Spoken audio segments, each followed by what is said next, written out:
Well, Alan, you did better than I thought you would, but I didn't have very high expectations. I know who I want to speak at my funeral.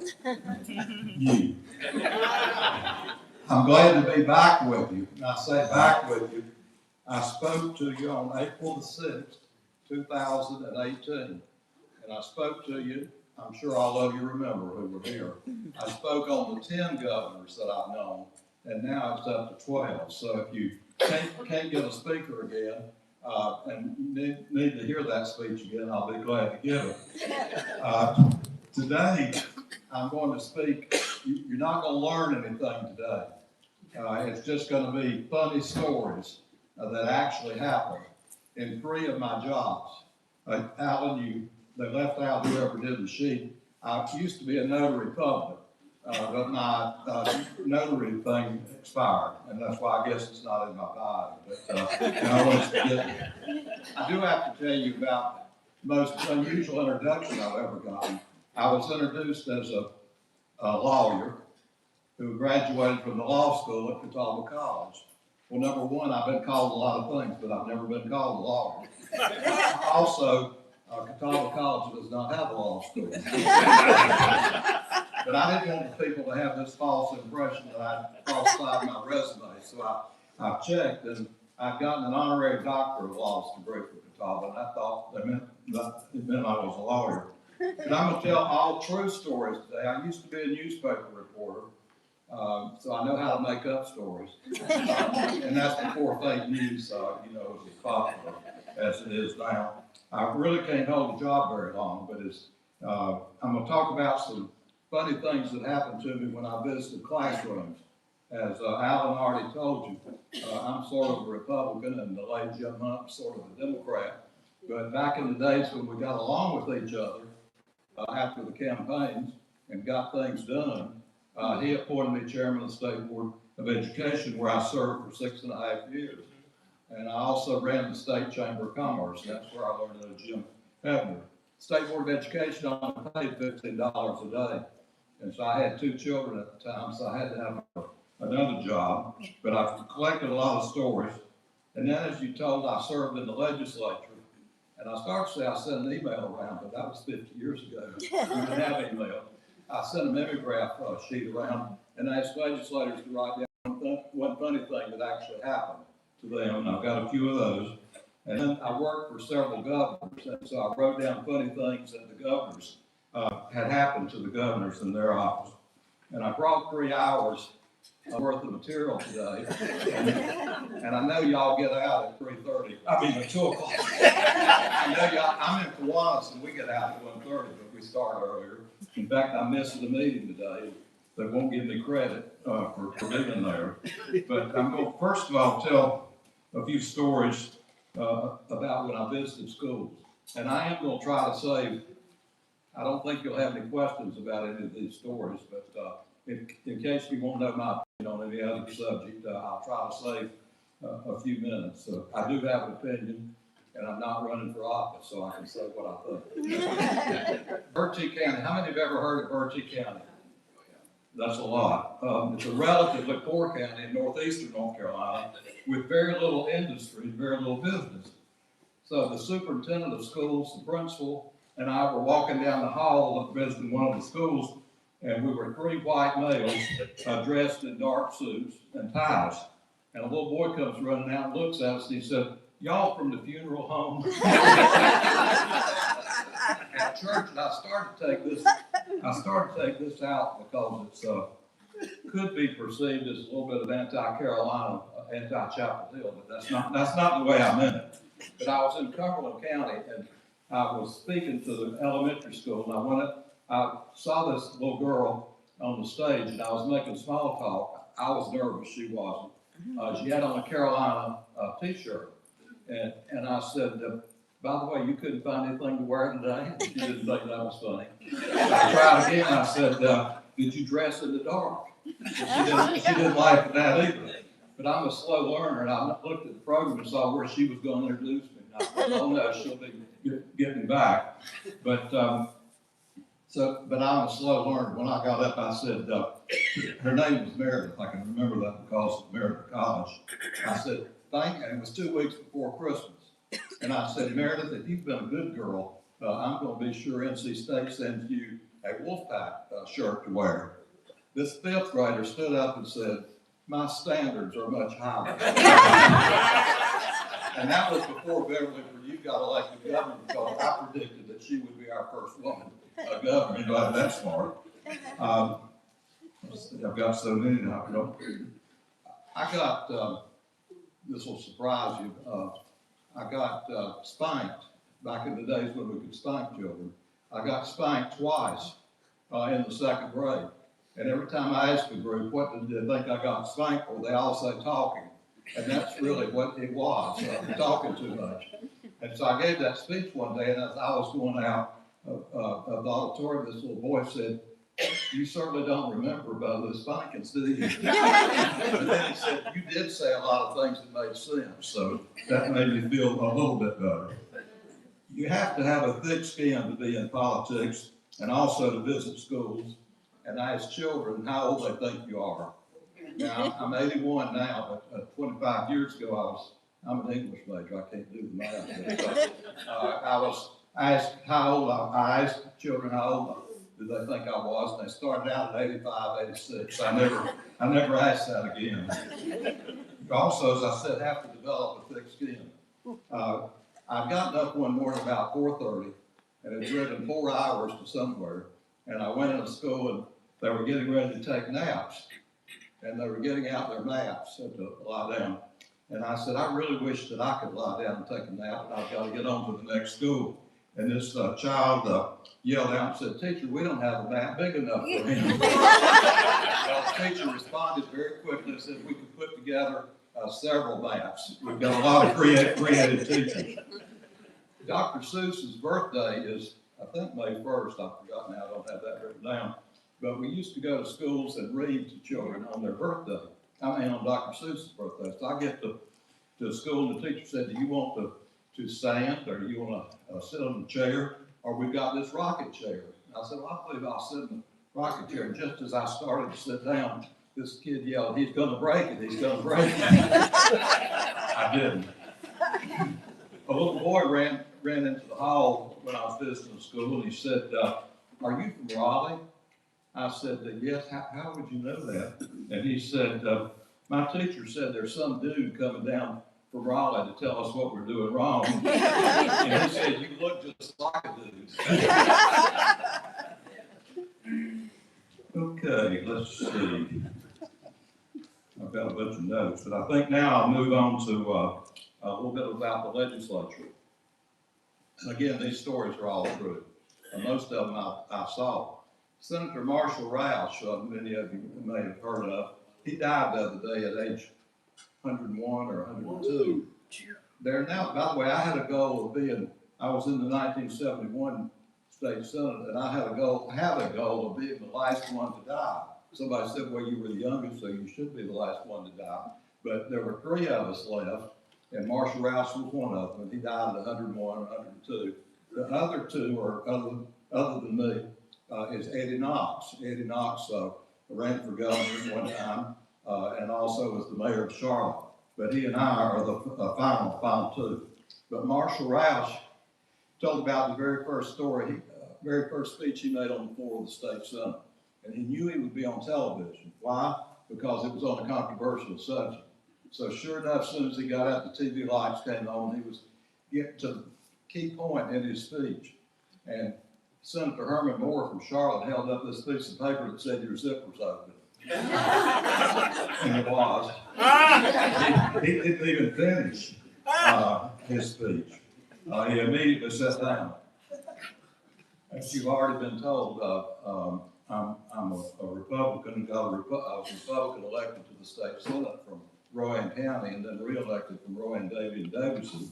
And I knew I wouldn't have a record because, believe it or not, things were partisan way back then, and Republicans then were not allowed to get any bills passed. So if we had something we wanted to get done, we had to get a Democrat to introduce it, and then we could co-sign. So I knew I wanted to run for re-election, and I knew I wouldn't have a record. So I thought, well, I'll run for having perfect attendance. And so my wife had somehow gotten pregnant during the campaign. And she was back in Salisbury, and I didn't want to miss a session of the legislature. And so I hurried home. I got there to see the baby born, and then I immediately got back to Raleigh. And Pat Taylor was the lieutenant governor who presided over the Senate. And Pat Taylor said, "We want to congratulate Senator Kirk on the birth of his second daughter in Rowan County today." And Senator Ruffin Bailey from Wake County got up and he said, "I move that we take up a collection and buy Senator Kirk a Democratic Party handbook so he can bring his daughter up in the right party." I don't know why I don't usually think too fast on my feet, but I got up on the floor of the Senate and I said, "Senator Bailey, you can take up money and waste it like you do the taxpayers." We were joking, they knew I was joking, and waste it, but it won't do any good. I knew my daughter was born a Republican because she was born with her eyes open.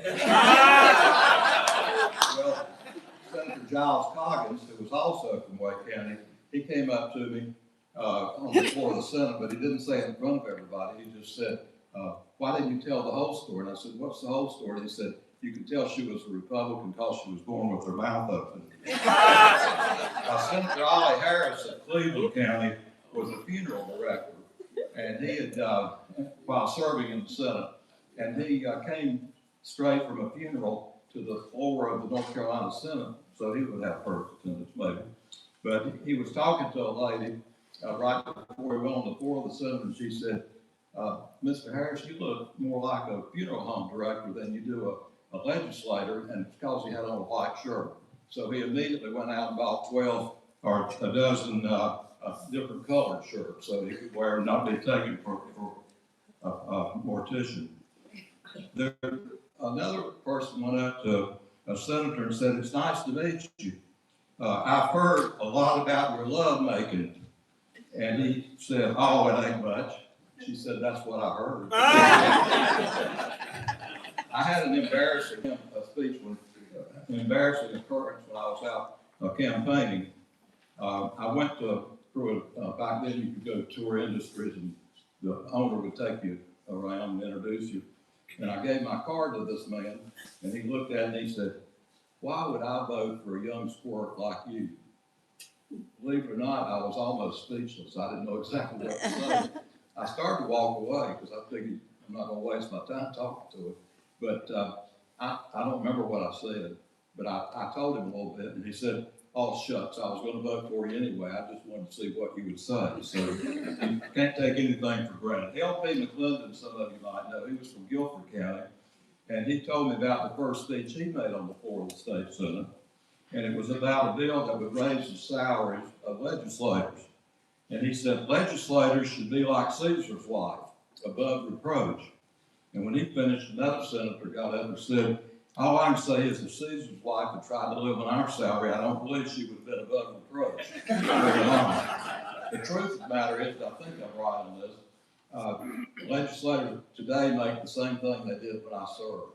They make $11,000 as salary. They do get some expense money, but that, and I could give a whole speech on how to improve the legislature, and that would be one, would be to, I started to say you get what you pay for, but there are actually some very good legislators that just don't get the publicity. I also, when I started running, I had, anybody remember the GI haircut? For those young people that don't remember, GI haircuts is, we at least had a little bit of you, not talking about you. So people suggested that I go and let my hair grow out so I look older, and so I did. Also, my opponent, the first time I ran, tried to get under my skin, which was not too difficult. But he ran an ad every day for weeks, had his picture, and under it had the word mature, and it had underlined mature. And somebody said, "Didn't that make you mad?" I said, "No, it didn't make me mad. It made me get out and campaign more and more." And so that actually helped me, I thought.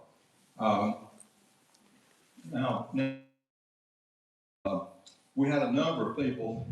Now, I was actually worked full-time for Governor Holshouser, who was the first Republican governor in about 100 years, back in 1972. And I was running for re-election, so I wasn't able to help him in the campaign much. But I was also teaching school and working at the newspaper at the same time. It took 3 small checks to make up one decent one. And so I was teaching school one day, and the principal comes running in, and he said, "The governor wants to speak to you." And I said, "Which one?" Because we were in the transition from Bob Scott to Jim Holshouser. And it happened to be Governor Holshouser, and he asked me to resign from the state senate, which I've just been reelected to, and to resign from teaching, and to resign from working at the newspaper. And I thought, well, then to be his chief of staff. And I thought, well, having one job is going to be better than having 3 small jobs with 3 small checks. And so I decided to do that, and never had any regrets. But anyway, I kept a lot of letters that Governor, one of my jobs was to go through his mail every day. The governors can't even see, this again, was all before email. Governors can't even see 5% of their mail. So one of my jobs was to decide what mail to show the governor, and also how to answer it. And we had a number of people who wrote the governor on a regular basis. One woman ended her letter, her weekly letter, on page 6 with a question. And I quote, "Well, I'll shut up, aren't you glad, Mr. Governor?" I really wanted to draft a response that was truthful, but I didn't. The governor, you might know, hears from a lot of prisoners, and he can commute sentences, reduce sentences, give pardons, well, I couldn't give paroles, he had a parole board, but he heard from a lot of prisoners, and I'll read a couple of those quickly. "Dear Santa Claus, would you please send me a time cut, say 10 years? I have 30 years, and I don't think I can make all of it. I've been good except for 3 infractions." A woman wrote of her concern about the crime rate. She owned a home at the beach, and she was concerned with the break-ins. And she said, "Governor, I want you to know, I have personally been broken into 3 times. Now, in case you didn't catch that, and if you remember what a pronoun is, and antecedent, you've got to be careful about your pronouns when you write to the governor. Now, this one is, you can tell it's 50 years old, but the headline is "Holshouser Seeks Answers to Gas." This was in 1974 when you had to get gas every other day, or you had to wait in line. Yeah. You weren't even going that way. This letter said, "Dear Governor, the attached headline appeared in our local newspaper. I regret I have no permanent solution to offer. However, the enclosed Tums should help temporarily." I ate those many years ago. But I also had Holshouser, I commend y'all for getting Holshouser spelled correctly. But Holshouser could be spelled a lot of different ways. So I kept a list of all the ways that Holshouser was spelled. And believe it or not, it got up to 48 different spellings for Holshouser. Another letter, "Dear Governor Holshouser, for the love of God, please send me some help." And sincerely, the name was signed. "Dear Governor Holshouser," you can see I'm not making this up. "Please advise me concerning the following problem. I'm 30 years old and have 2 brothers. One of my brothers attends Carolina, and the other brother is serving a life sentence in the North Carolina State Prison for repeated rapes. My 2 sisters are on the streets hustling, and my alcoholic father is living off their earnings. My mother is pregnant by the neighbor next door, and he refuses to marry her. I recently met a charming girl who is an ex-prostitute, single, and the mother of 3 children, 1 white, 1 black, and 1 Chinese. My problem is this: should I tell my girlfriend that I have a brother who goes to Carolina?" I didn't make that up.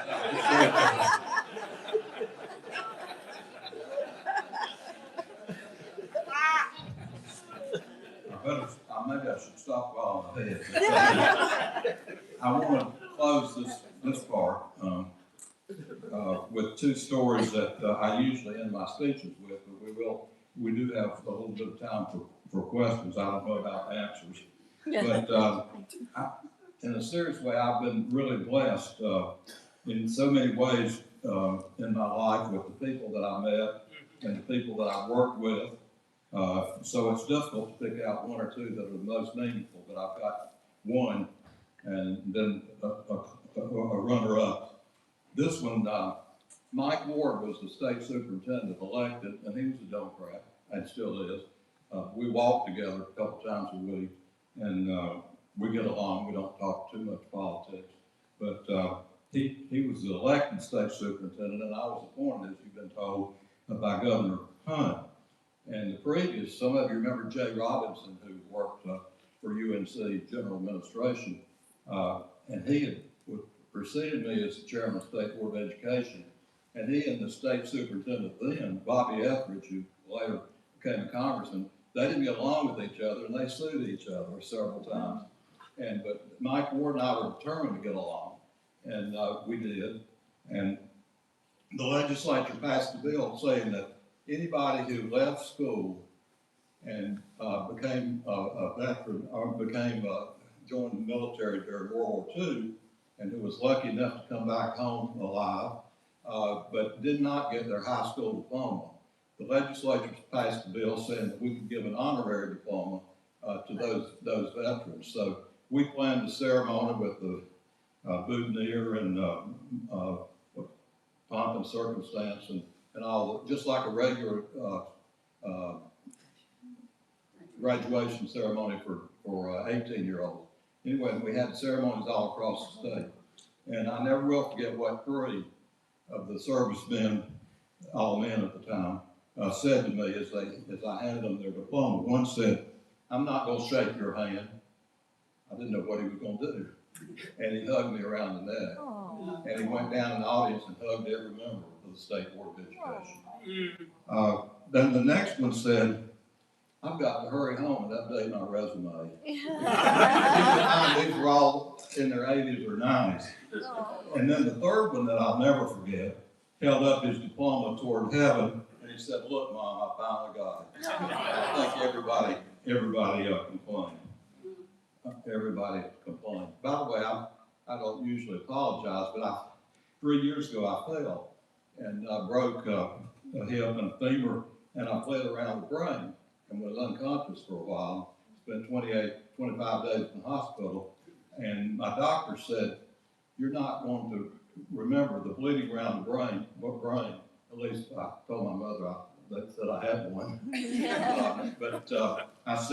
He said, "The bleeding around the brain, you're going to forget some things. You're going to forget some names, you're going to forget some dates, and you're going to forget little things." He said, and by the way, everybody I told that to said, "Well, I didn't follow, and I have those problems." But I took speech therapy. And the only weakness that I think I still have, other than talking too long sometimes, is that I sometimes can't think of the word. So when we have our Q&A, if I can't think of a word, it's because of what I just told you, not that I don't know the answer. So keep that in mind. But when I used to speak to fourth graders, in particular, I guess they must have studied state government, I had to speak to fourth graders. They wanted to know how state government operated.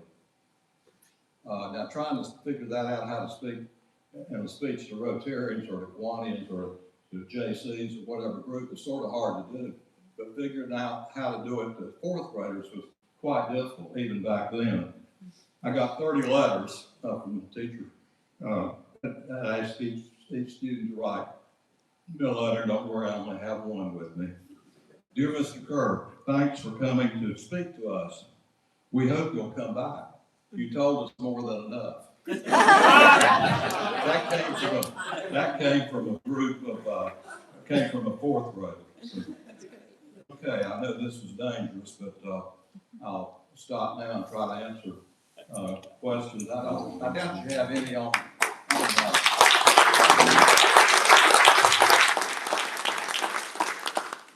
I doubt that you have any on any of these funny stories. You may have one of your own that you might want to share. But also, I've got one question in advance from one one intelligent person who wanted me to tell you why there hasn't been a budget passed in Raleigh. I can't think of the right words. What's the next question? No, I'll tell you what I think, but I'm not gonna say it's correct. There are always differences between the Senate and the House. Or, you know, one state, I think it's Nebraska, somebody might can help me. There's one state that has only one House, unicameral, is it Nebraska? Okay, see, I hadn't forgotten everything, but that's one I didn't have written down. But, and even when they're the same party, Democrats or Republicans, there are differences. And, but there are a lot of differences when there are different parties. But now both parties are controlled by Republicans and have been for 15 years now. And they didn't pass the budget last time. Number one, it's embarrassing. We're the only state in the country without a budget. But as a legislator will tell you, we have a budget. Unlike Washington, you know, where time runs out and they have to meet all night and they have to adopt some kind of budget or the government closes. And we have different opinions about that. Some would be happy to stay closed, but not really. But that doesn't happen in North Carolina. We do have a budget. It's just they continue with the current budget until they pass a new one. And notice I said until, not if. But basically, there are a couple differences. One, the House wants to do more for education than the Senate does, although both of them increase spending on education. And then there's a difference about a children's hospital. There's a proposal for a standalone children's hospital, I think to be operated by Duke and UNC. And it's supposed to be built near Apex in Wake County, a standalone, no other hospital around it. And the Senate does not want to do that. Well, excuse me, they don't want to put a lot of state money in it because they say that UNC and Duke are both wealthy institutions with big foundations and so on, endowments and so on, and they can afford to do it without tax money. And the House, so the House doesn't want to do that.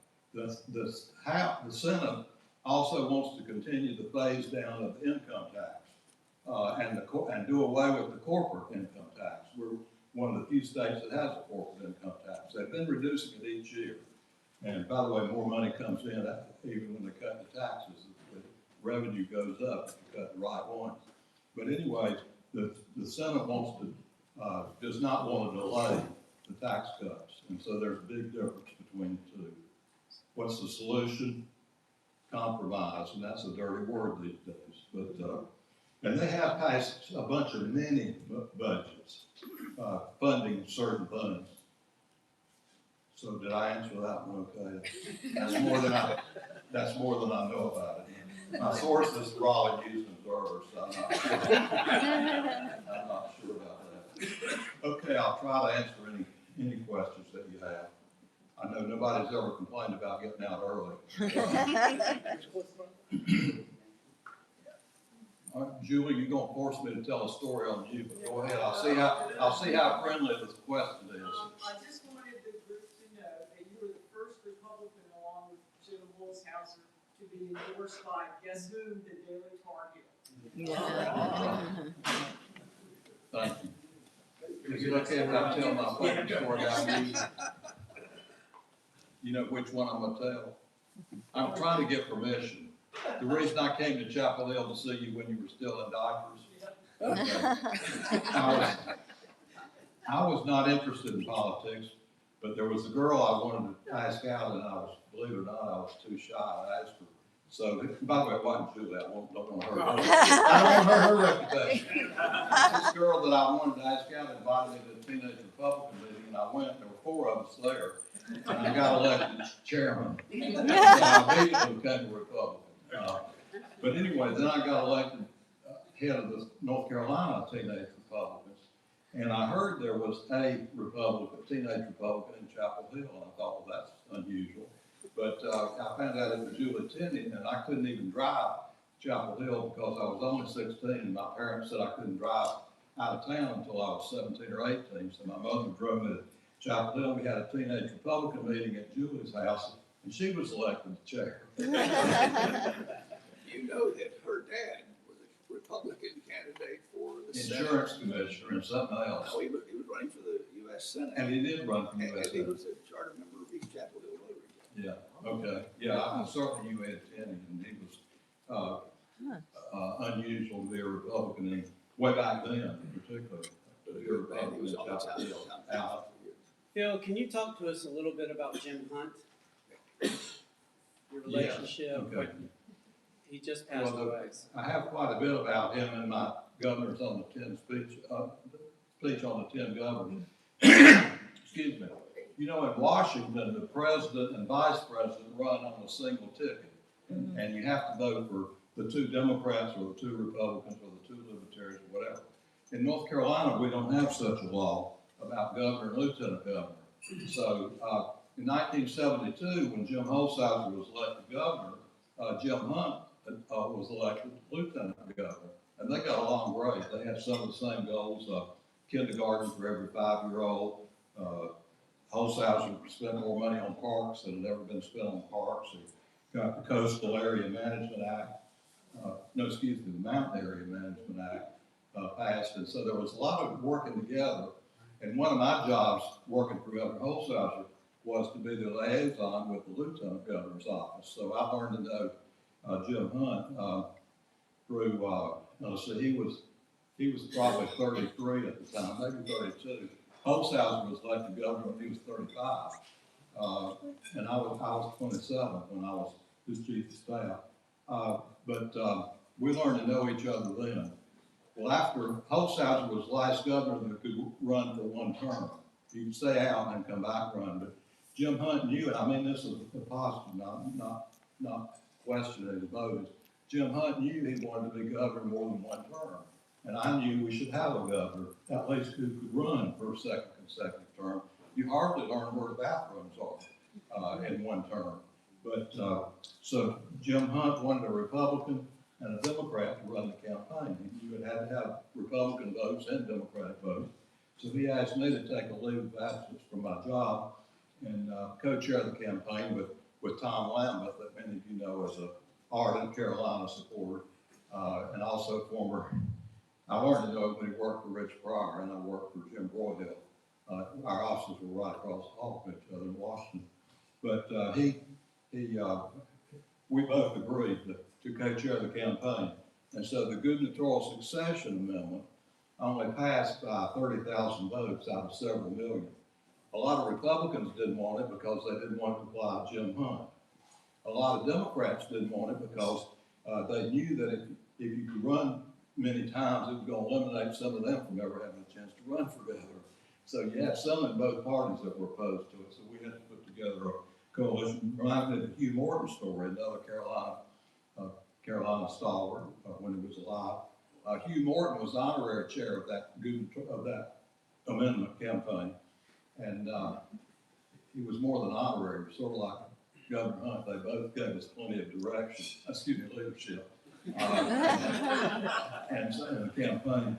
And so the night of the election, Hugh Morton looked at Tom Lambeth and said to us, get the name of the hotel. It's changed several times, not Sir Walker, but the one near NC State. Of course, now there are 20 near NC State. But Hugh Morton said, come up to my room. I've got a gift I want to give you. Well, we immediately thought, since he owned Grandfather Mountain, that it was probably going to be a pass to play golf or a condominium for a weekend or something. We get up there and he hands us a jar of honey. Now, he had a reputation for being frugal, but he gave us 2 jars of honey. We didn't have to split. So anyway, and then word got out that Governor Hunt, I was head of the State Chamber of Commerce. People say I can't hold a job long, but I did that for 16 years. And I thought that was pretty long, dealing with all those varied interests. And so, let's see, I forgot what story I was going to tell. Honey. I'm sorry. 2 honey jars. Oh, yeah, well, I've already eaten that. At that time. But anyway, it'll come. That's an example of where I start a story and I forget it. I don't have it written down. If y'all know what I'm getting ready to tell me so I can. Okay, Jim. Oh, well, I guess play by the rules this week. Yes, it is. Oh, wait, I know. You can stand up. If you can. The word got out that who was going to appoint me chairman of the State Board of Education. and some of the Democrats just didn't like it at all. And of course, the NCAE, the teachers' so-called union, but they say they're not a union. But anyway, they were against me, and one of them, some of them met with Governor Hunt and said, don't appoint a Republican to that job. Said he's just going to use it as a stepping stone to run for higher office. Well, they had no idea how unpopular the chairman of the State Board of Education could be. So I went to meet with Governor Hunt, and I said, Governor, I know there's some people who don't want you to appoint me, but I said, I give you my word that I'm not going to run for higher office. I said, if you want to, I said, I can't afford the pay cut, for one thing. And he didn't laugh. And I said, however, if you want to change the Constitution and appoint me, I'd be glad to serve. But anyway, that's the extent of my knowledge of things with Governor Hunt. We remained good friends up until his death. It was a very good bipartisan administration we had with. Did you notice how all the positives are named Jim Holzhauser, Jim Broyhill, Jim Martin, Jim Martin, and I guess Jim Hefner. I don't have any requirements for being in that group. My middle name is James, and so one of my friends wanted me to change and go by Jim so I could run. That's the only reason I didn't run. You were the CEO. Turn your mouth on. Let's try again. You were the CEO of the North Carolina Citizens for Business and Industry when I was involved in the chamber. My sense, and maybe I'm prejudiced, I'm curious about whether there's data to back this up, but my sense is that North Carolina has had a very strong pro-business ethic. I want to go all the way back to Luther Hodges. Luther Hodges' first one I remember. We take those trips to Europe, what they call a caravan, the corporate caravan, and I've seen that all along. Is there data that backs up the notion that we have that bias? That North Carolina seems to be the place where business wants to Well, come. we've won the honor the last 3 out of 4 years of being, I forget if it was Forbes or what magazine, we have been selected as the best state out of 50 to do business. And that's been 3 of the last 4 years. So I can speak, there's documentation on that. And also, there's surveys that come out all the time that have Raleigh, Chapel Hill, a lot of towns and cities in North Carolina that rank #1 in the country. Cary's just been named the #1 place to live in the United States. Now, people in Cary don't like that because every time one of those surveys come out, more and more people move to Cary. And we're getting a little crowd. We'll try to set some up over in Chapel Hill. I didn't really put a bow on the question. Was that more a function of the attitude of our people who were doing the recruiting, or was it the financial incentives that we have done? Well, a lot of people don't like incentives, but I'm active in economic development now. In fact, I work for the private colleges. That's all the non-UNC campuses. And we formed an economic development council with one owner from each of the private colleges. And I've talked to enough economic development people that #1, if they could do away with incentives, they would.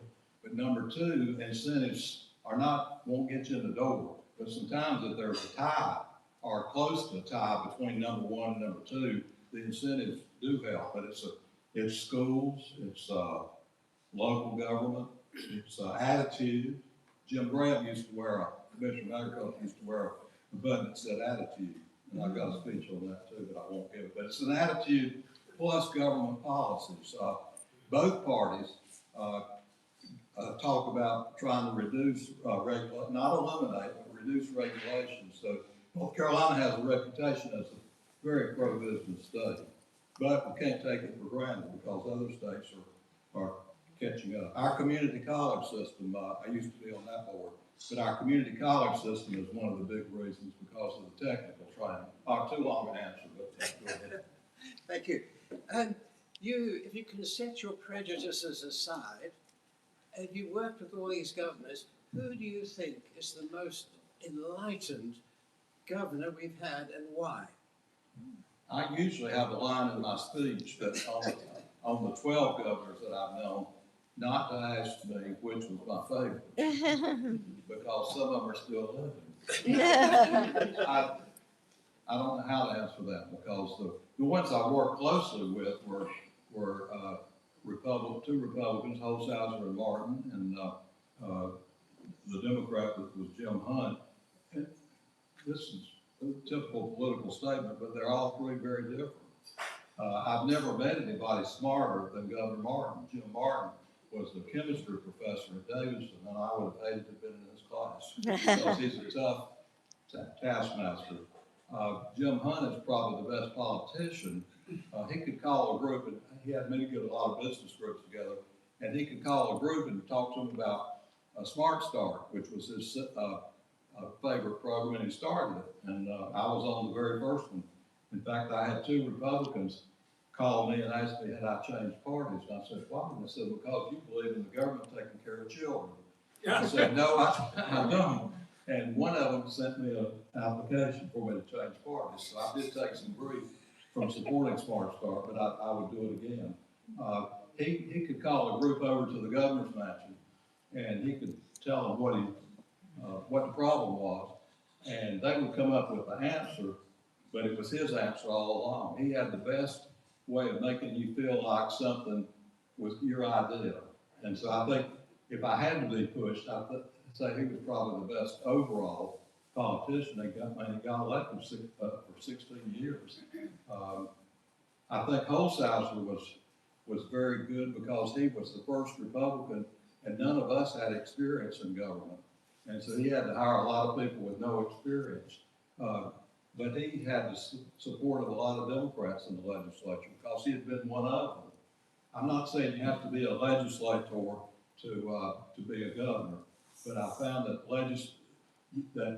sometimes they make the best governor because they know the legislators, and he knew the budget. He had been on appropriations committee. I can't give you a single answer, but they all had their strengths. I know working for Governor Martin was a challenge because he was so smart, and I knew anytime I met an area, he was going to circle it, send it back to me. He did that a lot. And I would share with you because I'd ask for those of you who believe in prayer, I'd ask you to remember them.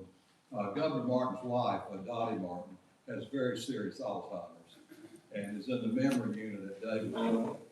Jim Broyhill's wife has serious Alzheimer's in Winston-Salem, and I try to go see her every 2 or 3 months, and she still remembers me. So I won't get into my Alzheimer's speech, but it's just a terrible, I guess disease is the right word. And but anyway, thank you.